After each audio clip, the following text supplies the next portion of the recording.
दोस्तों ही तस्वीर जेका अवां स्क्रीन ते ॾिसी रहिया आहियो हुनखे ॾिसंदे हर ज़हन में कुछ अजीब अजीब क़िस्म जा ख़्याल अची रहिया हूंदा, पर हिन पेंटिंग या तस्वीर पोयां लिखियल कहानी या वाक़े खां वाक़ुफ़ थियण खां पोइ असांखे यकीन आहे त अव्हां जे ज़हन में बि अक़ीदत, मोहब्बत ऐं क़ुर्बानी जा जज़्बा पैदा थींदा।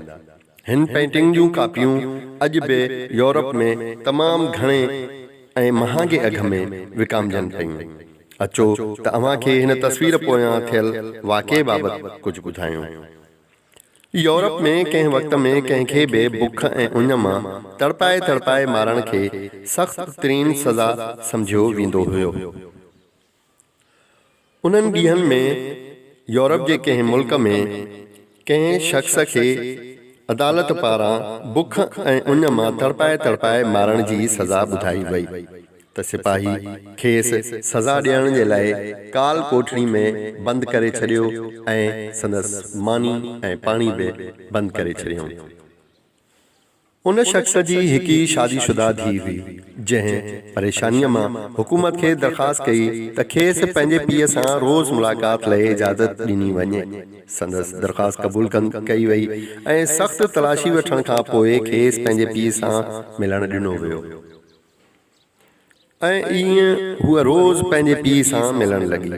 हुन फ़ैसिलो कयो त हूअ पंहिंजे पीउ खे ईअं तड़पे तड़पे मरण कोन ॾींदी। हुन लिक छप में पंहिंजे पीउ खे ज़िंदा रखण लाइ पंहिंजो थञ पीआरण लॻी।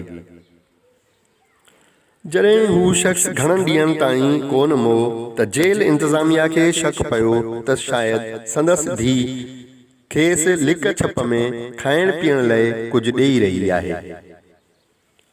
हुननि उन औरत जी तलाशी वधीक सख़्त कई, पर हुन खां का बि शइ न मिली ऐं उहो शख़्स ज़िंदा बि रहियो।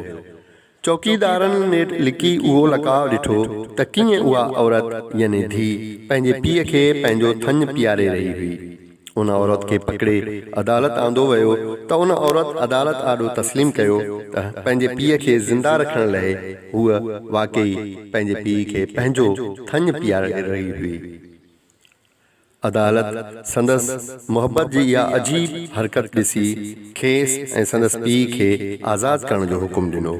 उन वाक़े खां मुतासिर थी मुसविर जॾहिं उहा तस्वीर ठाही त सॼे यूरोप में संदसि वाखाण थी ऐं उन पेंटिंग जूं कापियूं ऐं तस्वीरूं अॼु बि सभ खां वधीक विकिरो थियनि थियूं ऐं असांखे अहसासु ॾियाराइनि थियूं त औरत कंहिं बि रूप में हुजे, ज़ाल, माउ, धीउ, भेण, हर रूप में संदसि इज़त ऐं मोहब्बत क़ाबिले क़दर आहे।